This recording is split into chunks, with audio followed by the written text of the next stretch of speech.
ഇടതുമുന്നണിയിൽ seat വിഭജനം പൂർത്തിയായി. 16 സീറ്റിൽ സിപിഎമ്മും 4 സീറ്റിൽ സിപിഐയും മത്സരിക്കും. സീറ്റ് ലഭിക്കാത്ത ജനതാദൾ എസും ലോക് താന്ത്രിക് ജനതാദളും മുന്നണി യോഗത്തിൽ പ്രതിഷേധം അറിയിച്ചു.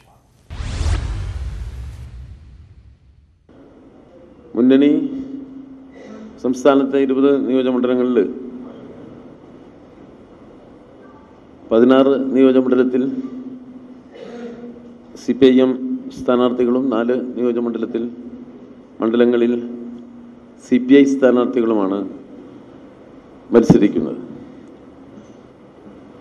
ബന്ധപ്പെട്ട പാർട്ടികൾ സ്ഥാനാർത്ഥി നിർണയത്തെ സംബന്ധിച്ചുള്ള ചർച്ചകൾ പൂർത്തീകരിച്ച് പാർട്ടി നേതാക്കൾ സ്ഥാനാർത്ഥികളെ സംബന്ധിച്ചുള്ള പ്രഖ്യാപനം പിന്നീട് നടത്തുന്നതാണ്. ഇടതുമുന്നണിയിൽ സീറ്റ് വിഭജനം പൂർത്തിയായപ്പോൾ സീറ്റ് ലഭിച്ചത് സിപിഎമ്മിനും സിപിഐക്കും മാത്രം. മുന്നണിയിൽ ബാക്കിയുള്ള 8 കക്ഷികളും കാഴ്ചക്കാരായി. കഴിഞ്ഞ തവണ കോട്ടയം സീറ്റിൽ മത്സരിച്ച ജെഡിഎസ് അവകാശവാദം ഉന്നയിച്ചുവെങ്കിലും പരിഗണിച്ചില്ല.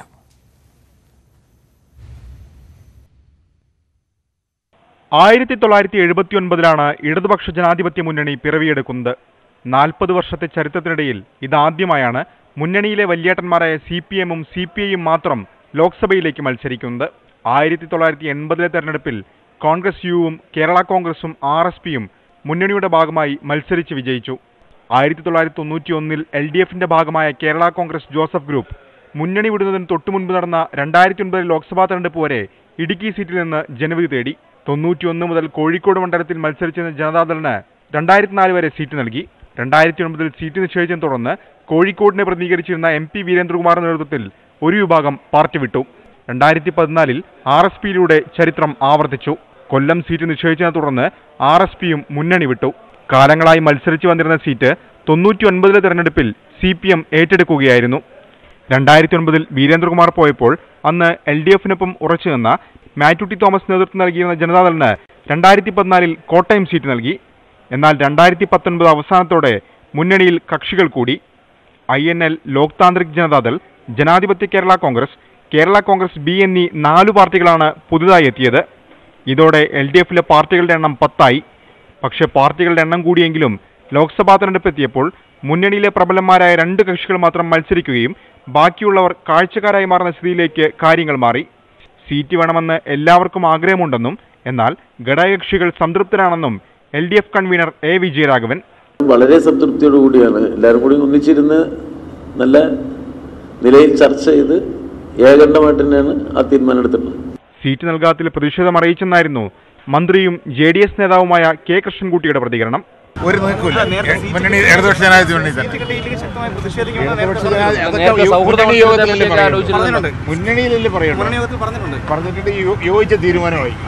Election desk, news 18. Mizoram governor സ്ഥാനം രാജിവെച്ച കുമ്മനം രാജശേഖരൻ തിരുവനന്തപുരത്ത് സ്ഥാനാർത്ഥിയാകും. കുമ്മനത്തിന്റെ സാന്നിധ്യം തിരുവനന്തപുരത്തിന് പുറമെ സംസ്ഥാനമൊട്ടാകെ നേട്ടമാക്കാനാണ് BJPയുടെ നീക്കം. പ്രമുഖർ പലതും തിരുവനന്തപുരത്തിനായി രംഗത്തെത്തിയെങ്കിലും ഹിന്ദു വോട്ടർമാർക്കിടയിലെ സ്വാധീനമാണ് ഒടുവിൽ കുമ്മനത്തെ രാഷ്ട്രീയത്തിലിറക്കാൻ BJP നേതൃത്വത്തെ പ്രേരിപ്പിച്ചത്. ഇതിനിടെ കുമ്മനത്തിനായുള്ള ചുവരെഴുത്തും തിരുവനന്തപുരത്ത് ആരംഭിച്ചു.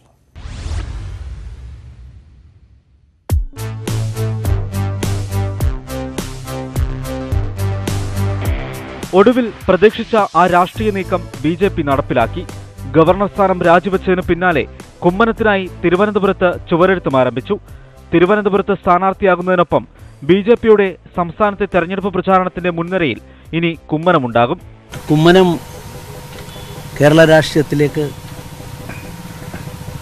തിരിച്ചു വരാൻ തീരുമാനിക്കുകയും അദ്ദേഹം ഗവർണർ സ്ഥാനം രാജിവെച്ച് വരികയും ചെയ്യുന്നതിന് BJPയുടെ കേരളത്തിലെ BJPയുടെ മാത്രമല്ല സംഘപരിവാറിൻ്റെ മൊത്തത്തിൽ തന്നെ എല്ലാ പ്രവർത്തകരും സ്വാഗതം ചെയ്യുന്ന ഒന്നാണ്. നടപടിക്രമങ്ങൾ പൂർത്തിയാക്കി 2 ദിവസത്തിനുള്ളിൽ കുമ്മനം രാജശേഖരൻ കേരളത്തിലെത്തും. അക്കൗണ്ട് തുറക്കാൻ ജീവൻ മരണ പോരാട്ടത്തിനൊരുങ്ങുന്ന BJP നേതൃത്വം അർപ്പിച്ച വിശ്വാസം കാക്കുകയാണ് അടുത്ത വെല്ലുവിളി. തിരുവനന്തപുരത്ത് BJPക്ക് അവതരിപ്പിക്കാൻ കഴിയുന്ന ഏറ്റവും മികച്ച സ്ഥാനാർത്ഥിയാണ് കുമ്മനം. തിരുവനന്തപുരത്ത് മത്സരിക്കാൻ പല പ്രമുഖ നേതാക്കളും കച്ചകെട്ടിയെങ്കിലും RSS നേതൃത്വം കുമ്മനത്തിനായി ശക്തമായി നിലകൊണ്ടു. ഈ സമ്മർദ്ദമാണ് ഒടുവിൽ കുമ്മനത്തെ തിരികെ എത്തിക്കുന്നതും. ഇടതു വലതു മുന്നണികൾ ശക്തന്മാരെ കളത്തിലിറക്കുന്ന സാഹചര്യത്തിൽ പ്രത്യേകിച്ചും തിരുവനന്തപുരത്തെ സ്ഥാനാർത്ഥിയായി മാത്രം കുമ്മനത്തിന്റെ സാന്നിധ്യം BJP ഒതുക്കില്ല. BJPയുടെ ക്രൗഡ് പുള്ളറായി കുമ്മനം മാറിയേക്കാനാണ് സാധ്യത. ഗവർണർ സ്ഥാനം പോലെ നിർണായകമായ ഭരണഘടനാ പദവിയിലിരിക്കുന്ന വ്യക്തിയെ രാജിവെപ്പിക്കാൻ തയ്യാറായി എന്നതുകൊണ്ട് തന്നെ BJP ലക്ഷ്യമിടുന്ന രാഷ്ട്രീയ നീക്കം എന്താണെന്ന് വ്യക്തമാണ്. മികച്ച വിജയപ്രതീക്ഷ പുലർത്തുന്ന തിരുവനന്തപുരത്ത് കുമ്മനത്തെ മുൻനിർത്തി അക്കൗണ്ട് തുറക്കുക തന്നെയാണ് BJPയുടെ ലക്ഷ്യം. തിരുവനന്തപുരത്ത് നിന്നും TG സജിത്, ന്യൂസ് 18. കുമ്മനം രാജശേഖരൻ സ്ഥാനാർത്ഥിയാകുമെന്ന് ഉറപ്പായതോടെ തിരുവനന്തപുരത്തെ തെരഞ്ഞെടുപ്പ് പോരാട്ടം തീ പാറുമെന്ന കാര്യത്തിൽ സംശയമില്ല. എല്ലാ തെരഞ്ഞെടുപ്പിലും BJP കണ്ടുവെക്കുന്ന തിരുവനന്തപുരം മണ്ഡലം ഇത്തവണ ആർക്കൊപ്പമാകും നിൽക്കുക? മതസാമുദായിക സമവാക്യങ്ങൾ ഓരോ പാർട്ടിക്കും നിർണായകമായ മണ്ഡലത്തിൽ BJPയിലെ ആഭ്യന്തര തർക്കങ്ങൾ എങ്ങനെയാകും പ്രതിഫലിക്കുക എന്നതും നിർണായകമാണ്. തിരുവനന്തപുരത്തെ തെരഞ്ഞെടുപ്പ് ചിത്രം പൂർണ്ണമായും തെളിഞ്ഞു. കോൺഗ്രസ് സ്ഥാനാർത്ഥി ശശി തരൂർ, CPI സ്ഥാനാർത്ഥിയായി C ദിവാകരൻ, BJPക്ക് വേണ്ടി കുമ്മനം രാജശേഖരൻ. ഇതാണ് തീപാറുന്ന ത്രികോണ പോരാട്ടത്തിന്റെ നേർചിത്രം. 1989 തെരഞ്ഞെടുപ്പിലായിരുന്നു തിരുവനന്തപുരത്ത് ആദ്യമായി BJP സ്ഥാനാർത്ഥി ജനവിധി തേടിയത്. കന്നിയംഗത്തിൽ തന്നെ 1.5 ലക്ഷത്തിലേറെ വോട്ട് നേടിയ പാർട്ടി പിന്നീട് വന്ന തെരഞ്ഞെടുപ്പുകളെല്ലാം നില മെച്ചപ്പെടുത്തിയെങ്കിലും 2005 ഉപതെരഞ്ഞെടുപ്പിൽ കനത്ത തിരിച്ചടി ഏറ്റുവാങ്ങി. വോട്ടുവറിക്കലെ തുടർന്നാണ് CK പത്മനാഭൻ തോറ്റതെന്നായിരുന്നു ആരോപണം. അതിനുശേഷം നില മെച്ചപ്പെടുത്തി 2014 O രാജഗോപാലിന് 2,82,000 വോട്ട് നേടി രണ്ടാം സ്ഥാനത്തെത്താനായി. വോട്ട് വിഹിതത്തിൽ 20% വർധനയുണ്ടാക്കാൻ BJPക്കായി. പിന്നീട് നിയമസഭാ തെരഞ്ഞെടുപ്പിൽ നിയമമണ്ഡലത്തിൽ നിന്ന് O രാജഗോപാൽ നിയമസഭാംഗമായതും BJPയുടെ തിരുവനന്തപുരം മോഹത്തിന് ആക്കം കൂട്ടി. അതുകൊണ്ട് തന്നെയാണ് കുമ്മനം തന്നെ തിരുവനന്തപുരത്ത് മത്സരിക്കണമെന്ന് RSS വാശി പിടിച്ചതും. BJP സംസ്ഥാന ഘടകത്തിന് ഇത് ജീവൻമരണ പോരാട്ടമാണെന്നിരിക്കെ സംസ്ഥാന കമ്മിറ്റി മുൻ സെക്രട്ടറിയെ ചൊല്ലി ശ്രീധരൻപിള്ളയ്ക്കെതിരെ നേതാക്കൾ രംഗത്തെത്തിയത് കല്ലുകടിയായിരിക്കുകയാണ്. 2014 ബെന്നറ്റ് എബ്രഹാമിനെ ചൊല്ലിയുള്ള പേയ്മെന്റ് സീറ്റിന്റെ പേരിൽ 3ാം സ്ഥാനത്തായ CPIക്കും ഇത് അഭിമാന പോരാട്ടം. അതിശക്തമായ തീവാറുന്ന ഒരു രാഷ്ട്രീയ സമരം അതാണ് ഇവിടെ നടക്കാൻ പോകുന്നത്. തെരഞ്ഞെടുപ്പാണ്. സ്ഥാനാർത്ഥികൾ പലരും വരും. സ്ഥാനാർത്ഥികളുടെ അപ്പുറത്ത് സ്ഥാനാർത്ഥികൾ പ്രതിനിധാനം ചെയ്യുന്ന ആശയങ്ങളും അവരുടെ അവകാശവാദങ്ങളും അതാണ് ജനങ്ങളുടെ മുമ്പിലുള്ളത്. 2005 പന്നിൻ രവീന്ദ്രൻ ജയിച്ചതിനു ശേഷം മണ്ഡലം കൈവിട്ട സാഹചര്യത്തിൽ CPI വിജയത്തിൽ കുറഞ്ഞ് മറ്റൊന്നും ചിന്തിക്കുന്നില്ല. 2009 2014 ശശി തരൂരിന്റെ വിജയം വീണ്ടും ആവർത്തിക്കുകയാണ് കോൺഗ്രസിന്റെ ലക്ഷ്യം. അതുകൊണ്ടുതന്നെ തിരുവനന്തപുരം മണ്ഡലത്തിൽ മത്സരം കടുക്കുമെന്ന കാര്യത്തിൽ സംശയമില്ല. Election desk, news 18. മധ്യസ്ഥ ചർച്ചകൾക്കായുള്ള സുപ്രീം കോടതി ഉത്തരവോടെ ലോക്സഭാ തെരഞ്ഞെടുപ്പ് വേളയിൽ അയോധ്യ വിഷയം സജീവമാകും. ചർച്ചകൾ രഹസ്യമായി നടക്കുമ്പോഴും രാമക്ഷേത്രം നിർമ്മിക്കുമെന്ന വാഗ്ദാനം ആവർത്തിച്ച് ഭൂരിപക്ഷ വോട്ട് നേടാനാണ് BJPയുടെ ശ്രമം. നൂൽപ്പാലത്തിലൂടെയാകും പ്രതിപക്ഷത്തിന്റെ സഞ്ചാരം. മന്ദിർ രാഷ്ട്രീയത്തിൽ നിന്ന് മിറാഷ് രാഷ്ട്രീയത്തിലേക്ക് BJP ചുവടുമാറ്റിയ കാലത്താണ് സുപ്രീം കോടതിയുടെ മധ്യസ്ഥ ഉത്തരവ്. പ്രത്യക്ഷത്തിൽ നോക്കിയാൽ അയോധ്യ തർക്കത്തിൽ വേഗത്തിൽ വിധി പറയണമെന്ന സംഘപരിവാർ സമ്മർദ്ദം സുപ്രീം കോടതി തടഞ്ഞു. എന്നാൽ ഇതിലുപരി വിഷയം സജീവമാക്കി നിർത്താൻ ആയെന്നതാണ് BJPക്കും സംഘപരിവാറിനും അനുകൂല ഘടകം. ഫൈസാബാദ് കേന്ദ്രീകരിച്ച് നടക്കുന്ന ചർച്ചകൾ ഹിന്ദി ഹൃദയഭൂമിയിൽ തെരഞ്ഞെടുപ്പ് പ്രചാരണത്തെ ചൂടുപിടിപ്പിക്കും. മാധ്യമങ്ങൾക്ക് റിപ്പോർട്ടിംഗ് വിലക്ക് ഏർപ്പെടുത്തിയാലും സമൂഹമാധ്യമങ്ങളിൽ പല വ്യാഖ്യാനങ്ങൾ പ്രചരിക്കും.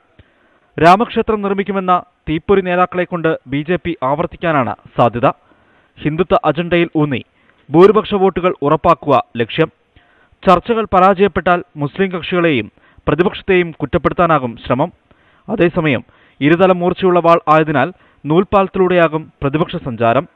മധ്യസ്ഥ ചർച്ചയെ പിന്തുണയ്ക്കുമ്പോഴും സംഘത്തിലെ രവിശങ്കറിന്റെ സാന്നിധ്യത്തെ എതിർക്കും. അയോധ്യ ചർച്ചയാക്കാനുള്ള BJP നീക്കത്തിൽ വീഴാതെ നോക്കുക എന്നതാണ് പ്രതിപക്ഷത്തിന് മുന്നിലുള്ള വെല്ലുവിളി.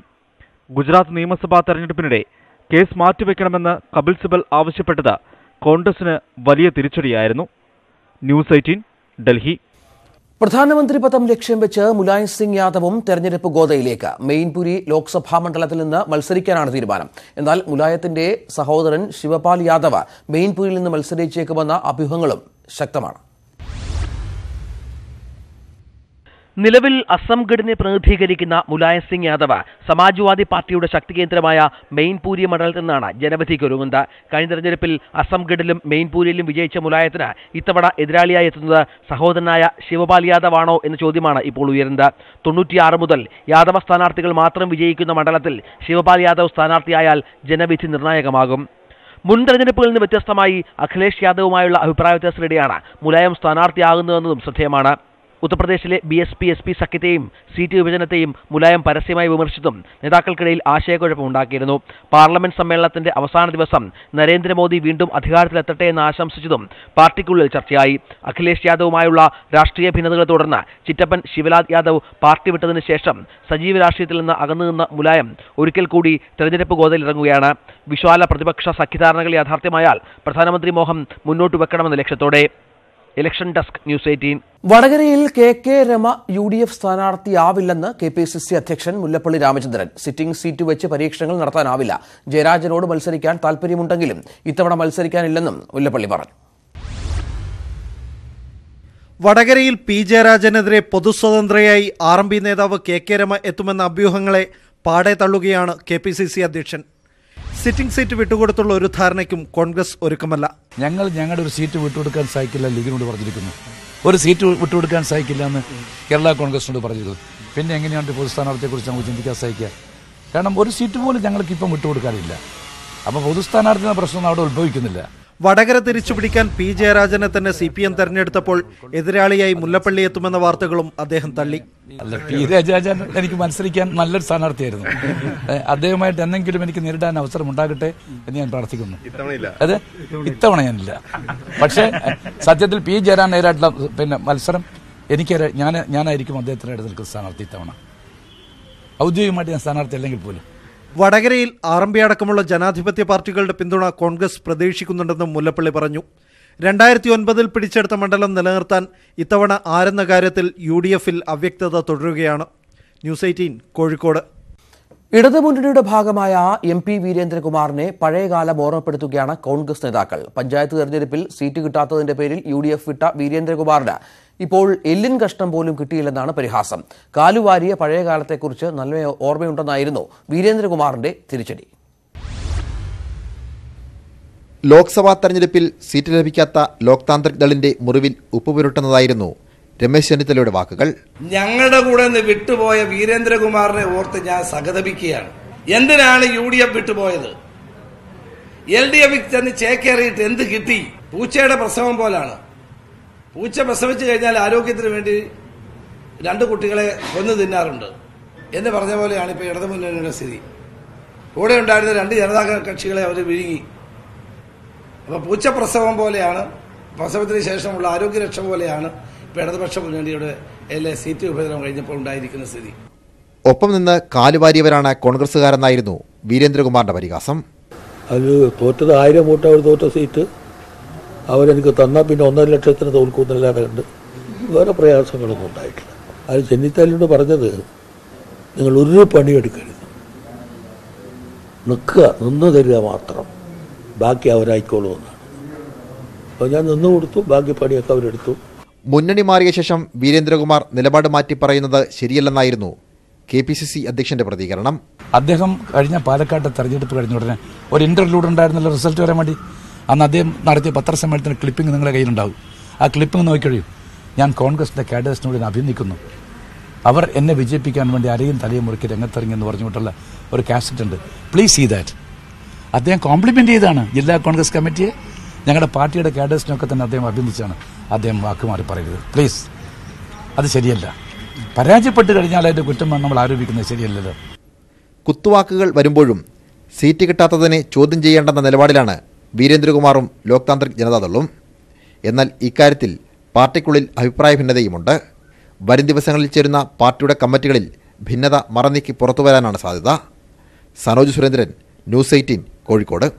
പൊന്നാനിയിൽ ഇടതിനായി PV അൻവർ തന്നെ കളത്തിലിറങ്ങും. പഴയ കോൺഗ്രസ് പാരമ്പര്യവും മതസംഘടനകളുമായുള്ള അടുപ്പവുമാണ് അൻവറിന് തുണയായത്. CPM സംസ്ഥാന നേതൃത്വം അൻവറിന്റെ പേര് മാറ്റിവെച്ചിട്ടും ജില്ലാ നേതൃത്വം അദ്ദേഹത്തിനൊപ്പമായിരുന്നു. കോൺഗ്രസിന്റെ അടിയുറച്ച മണ്ഡലമായ നിലമ്പൂരിൽ അട്ടിമറി വിജയം നേടിയ അൻവർ പൊന്നാനിയിലും അത്ഭുതം തീർക്കുമെന്ന പ്രതീക്ഷയിലാണ് ഇടതു മുന്നണി. ജില്ലയിലെ പ്രമുഖ നേതാക്കളെല്ലാം അൻവറിനെ പിന്തുണച്ചതും സംസ്ഥാന നേതൃത്വം നിർദ്ദേശിച്ച വി അബ്ദുറഹ്മാനും നിയാസ് പുളിക്കലകത്തും പിന്മാറിയതും അൻവറിന് തുണയായി. ഒരു ഘട്ടത്തിൽ PT കുഞ്ഞുമുഹമ്മദിന്റെയും ഫസൽ ഗഫൂറിന്റെയും പേരുകൾ വരെ പറഞ്ഞു കേട്ടെങ്കിലും അന്തിമ ലിസ്റ്റിൽ തെളിഞ്ഞത് അൻവറിന്റെ പേര് മാത്രം. കോൺഗ്രസിന് വേരോട്ടമുള്ള മണ്ഡലത്തിലെ ET വിരുദ്ധ വികാരം പഴയ കോൺഗ്രസുകാരനായ അൻവറിലൂടെ മുതലാക്കാനാണ് LDF ശ്രമം. AP വിഭാഗത്തോട് അടുപ്പം സൂക്ഷിക്കുന്ന അൻവറിനോട് EK വിഭാഗത്തിന് വലിയ എതിർപ്പില്ല എന്നതും ശ്രദ്ധേയം. 2014 വയനാട് മണ്ഡലത്തിൽ സ്വതന്ത്രനായി അംഗം വെട്ടിയ അൻവർ 4ാം സ്ഥാനക്കാരനായിരുന്നു. പക്ഷേ ഈ പോരാട്ടത്തിന് തുടർച്ചയിൽ 2016 അദ്ദേഹം നിലമ്പൂർ പിടിച്ചു. വയനാട് മണ്ഡലത്തിലും അൻവറിന്റെ സ്വാധീനം ഗുണം ചെയ്യുമെന്ന് പാർട്ടി വിലയിരുത്തുന്നു. പൊന്നാനി മണ്ഡലത്തിലെ 7ൽ 3 ശക്തമായ അടിത്തറയുള്ള CPM അൻവറിലൂടെ ലക്ഷ്യമിടുന്നത് മറുവിഭാഗത്തിന്റെ വോട്ടുകൾ തന്നെ. അതേസമയം അൻവറിനെതിരായ ഭൂമി കയ്യേറ്റ അനധികൃത നിർമ്മാണ ആരോപണങ്ങൾ പ്രതിരോധിക്കുക എന്നത് CPMന് വെല്ലുവിളി തന്നെയാകും. പ്രതിസന്ധി ഘട്ടത്തിലും പാർട്ടി തന്നെ വിശ്വസിക്കുന്നു എന്നത് നൽകുന്ന ആത്മവിശ്വാസം PV അൻവറിനുമുണ്ട്. ലീഗിന്റെ പൊന്നാപുരം കോട്ട തകർക്കാൻ അൻവർ ഇറങ്ങിയാൽ ഒരു കാര്യമുറപ്പ്, പൊന്നാനിയിലേത് തീപാറും പോരാട്ടമാകും. CV Anumod, news 18 Malappuram.